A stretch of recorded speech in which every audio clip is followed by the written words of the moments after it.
Showtime! Ladies and gentlemen, please make your way to your seats. Showtime! Please make your way to your seats.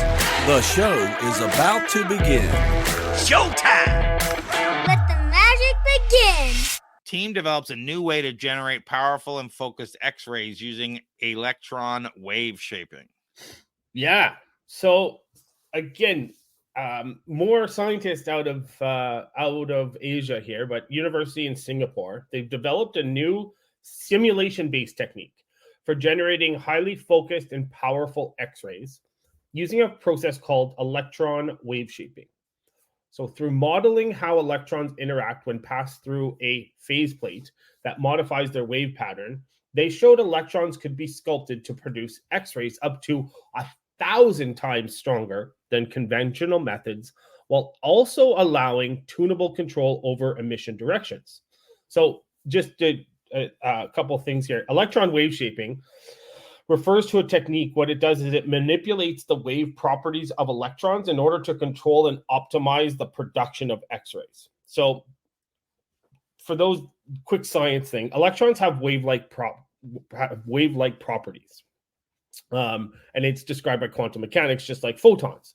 But their wavelength can be changed through interactions with electric and magnetic fields. So in the context of this, with X-rays, electrons are accelerated and fired at a target material. As they collide and decelerate, X-rays are emitted via some effect. I can't remember what the name of it is. So conventionally, the electrons have an undefined wavefront, resulting in divergent, low-intensity X-ray emitted over a wide range. Electron wave shaping uses devices like phase plates that apply voltage gradients to controllably alter the electron's wave patterns as they pass through. So by shaping the waves, their probability of interaction with the target can be increased, which results in higher yield of X-rays, which gives you the higher resolution that you can expect with this new technique. So by precisely matching the shaped electron waves to interfere with atomic positions and we're talking graphene too, in a graphene target, they concentrated X-ray production. So adjusting the plate voltage, what it did was it transformed emissions to directionally focused beams. So potentially this promises tabletop devices using less energy than large X-ray tubes, enabling a lot of new applications potentially again. So reading this, the big difference between the normal method and this wave shaping electron method is before you just shoot X-rays at it, and now we're focusing them in a specific direction. So they're more focused, they're intenser waves, but they're also like directed in one direction, so they penetrate better rather than scattering more.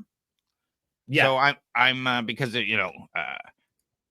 this thing called Bremsstrahlung, which is breaking radiation. Yeah, that's the effect. That's the radiation. Yeah.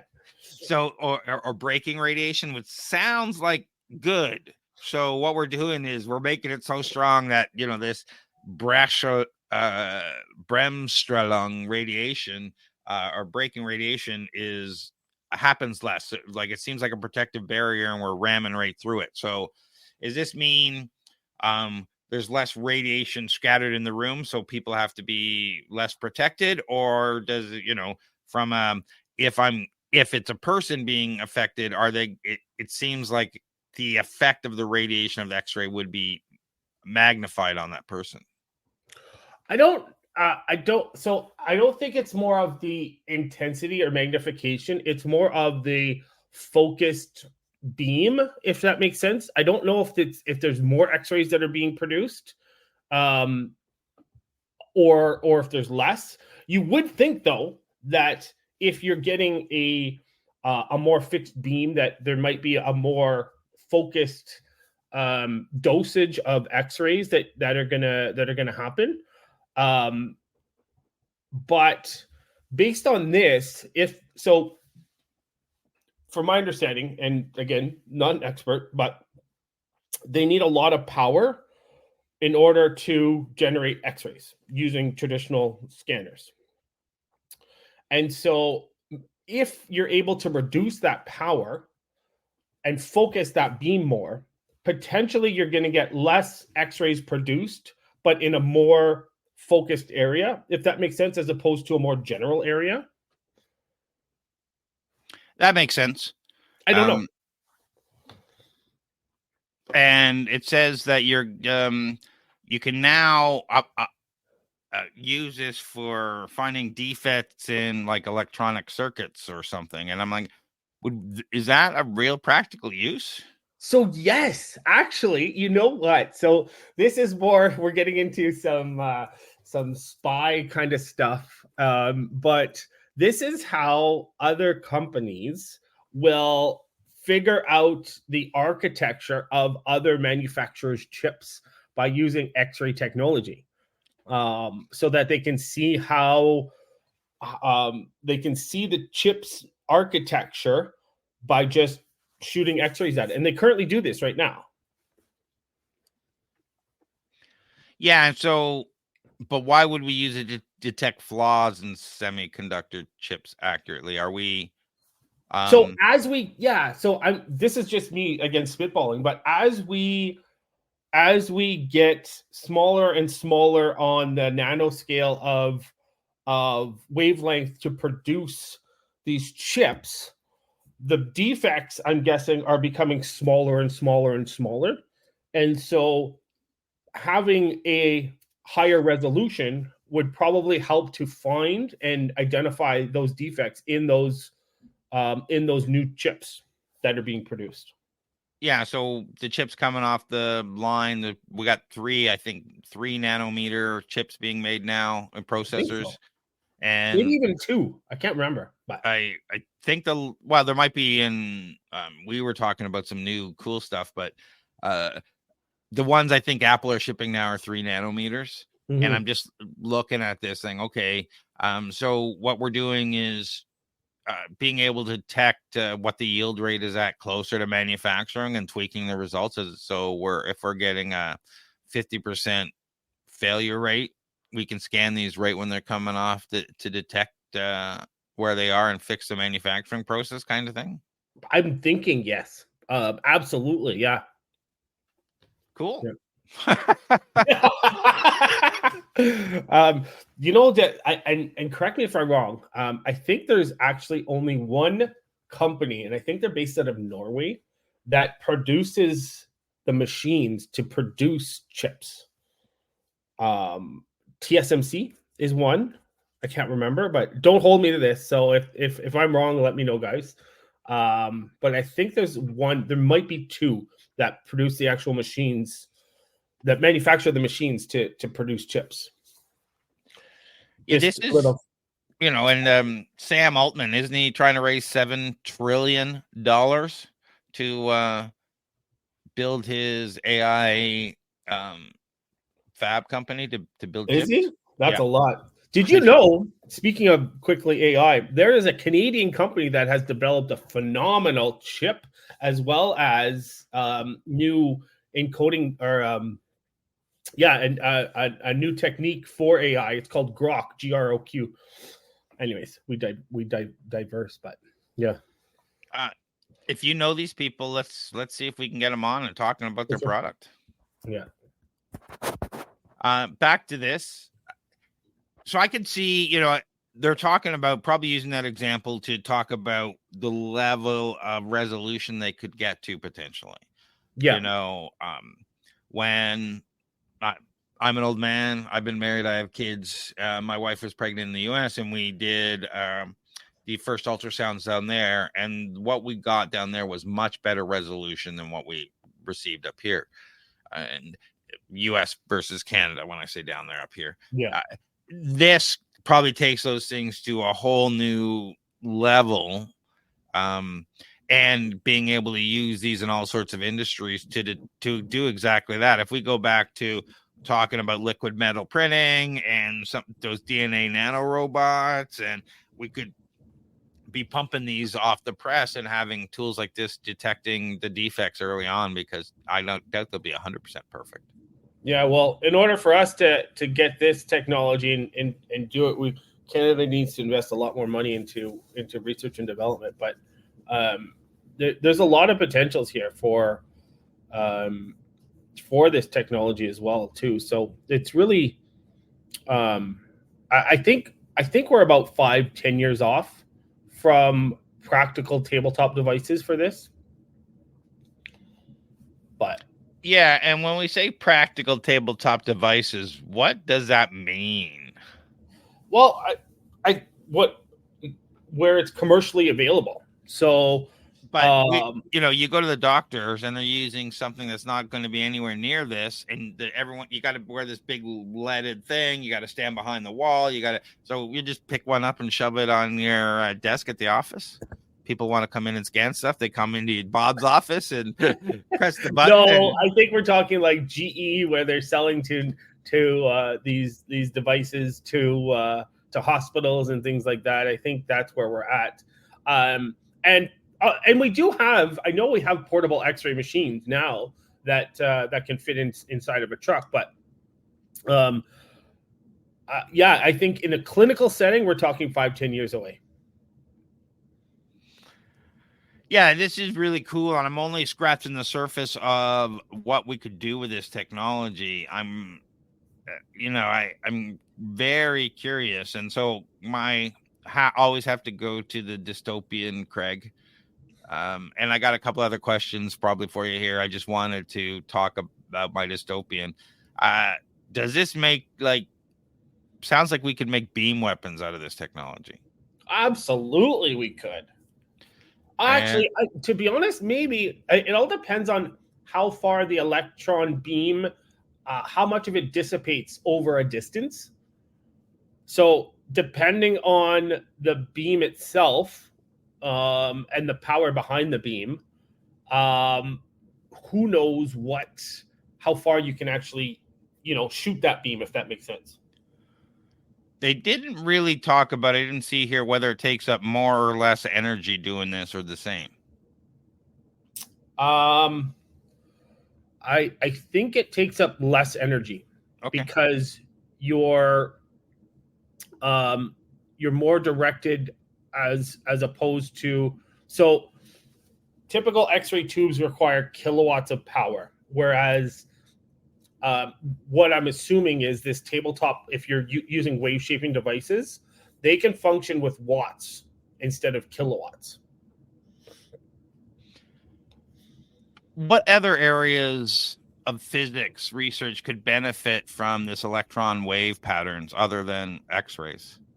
Well, yeah, we talked about the chip industry. There's photonics, so imprinting photon quantum states onto shaped electron waves.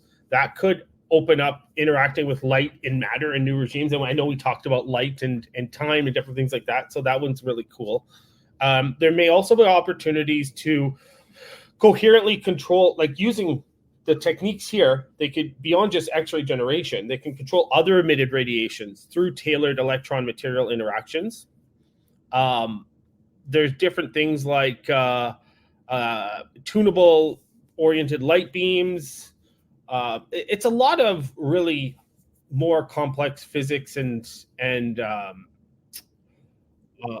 areas of physics that this is more, but electron diffraction. So if you could control electron waves, you could tune diffraction patterns for structural characterization with even greater sensitivity. Like there's a lot of stuff. So essentially, where electron beams are used to probe or excite matter precisely sculpting, it could unlock new capabilities in the quantum kind of realm, if that makes sense. I think this could be used in all sorts of ways, and we're just scratching the surface. So I'm really interested in electron wave shaping. I think there's limited uses to the X-ray part of it, but I think this is going to change a lot of different scientific fields. Yeah, I think one, if we're talking about from the medical perspective, mammography.